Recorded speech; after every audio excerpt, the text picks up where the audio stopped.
I'm Sawyer's mom. I can just tell you a little bit about Sawyer. He was born June 1st, 2010, rather unexpectedly at 28 weeks. And we had him at Comer Children's Hospital in Chicago, University of Chicago Hospital. And when he was born, we just thought we were dealing with a premature baby and had no idea what was in store for us.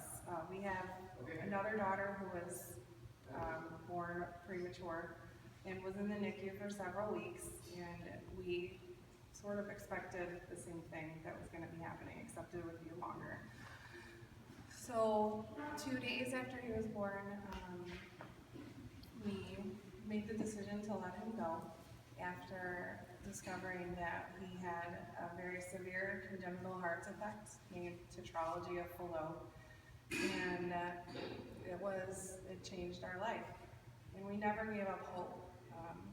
We thought maybe he was going to be the one that would pull through and be the one that, the slim chance. But in the end, I feel like my instinct as a mother, I couldn't stand to see him suffering any longer, and that's what it was. And I feel like when I let his suffering go, that was, our suffering was beginning, and we took that on as a family. So when Jen approached me to do this project, I was swimming in my pool, and my kids were taking a nap. I have another son at home, his name is Landon, he's 4, my daughter is 7. We were swimming in the pool together, and I'm like, why is Jen calling in the middle of Saturday afternoon? And she told me this idea, and I remember just getting chills, and I just got them now, thinking about it, and I'm so glad that we have had the opportunity to do this, and do this at such a beautiful place, and be a part of this journey. And the reason why I chose to be a part of it was grief is very messy. It's not like, there's no timeline to grief. There's no straight line, a beginning or an end. Your journey begins, and it goes like this. There's just no other way to describe the path of grief, especially when you lose a child. And I wanted to put out there what was in my heart. So most of the quotes, or most of the words that you'll read on the photographs that I put up here are from me, my journaling or blogging. I even have something from my daughter, who, she was 2.5 at the time that our son passed away, and you wouldn't think that a 2.5-year-old would understand it, but she is truly understands what grief is, and misses her brother every single day. And this morning we were actually at an event that placed memorial bricks in honor of our children through a foundation that we work with, a nonprofit way out in Coal City. I don't know if you've heard of that town or where it's at, but it's far south and west in Grundy County. And this morning they dedicated the new bricks, and we had a small little tile with our son Sawyer's picture on it, and we had brought it with and placed it next to his new brick. And our 4-year-old son, when the music started playing, he just laid down on the bricks and picked up that picture and just stared at it the whole time, and pointed at it and touched it and talked to it. And I know that Sawyer is such a part of all of us. He is in all of our hearts all the time. Through my grief, it's also been a journey of hope, and I've met so many people that I would never have expected to meet, that I know are going to be lifelong friends.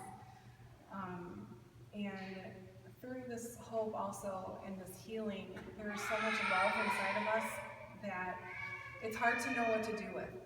And I think Jen is one of the people that I'm most impressed with, because she has 2 beautiful babies who aren't here, and so much love for them. And you want to put that love into something. It's the way you love your children who are here with you. You're able to hug them, to kiss them. The last time I was able to touch my son was over 5 years ago. So I can't do that. I can't hug him or kiss him. All I have is a grave. So through that, I didn't want any other parents to go through what we had gone through. We were very fortunate at Comer Children's Hospital to receive a small memory box when our son passed away. and the nurses who took care of us, and the staff from Life Services helped us create tangible memories with our son. We were able to make a mold of his tiny feet, bathe him, dress him, spend time with him without the tubes and the wires. And when he passed away, we had hours with him. And they arranged everything at the funeral home and took pictures for us. The night he was born, I had a placental abruption.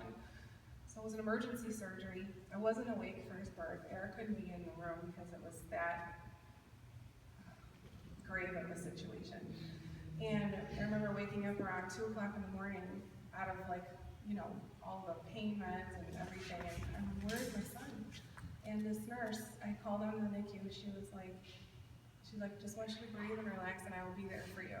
So I told Eric to go down there and take some pictures and be with him, and on his way down there, she was coming back up and she had taken photos of my son. And this is before, everyone had a phone where you just instantly send a picture. And she brought photos of him to me. I'll never forget that.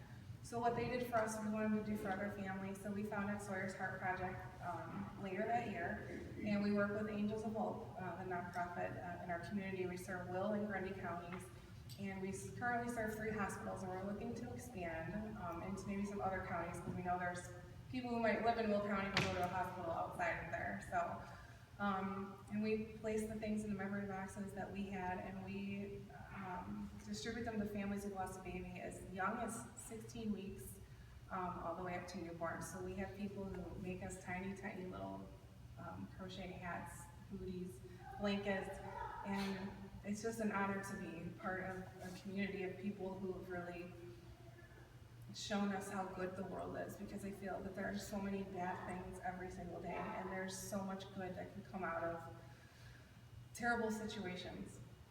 And I feel like this is one of those moments. And if you have any questions about anything, you can ask afterward. And I just want to thank everybody who came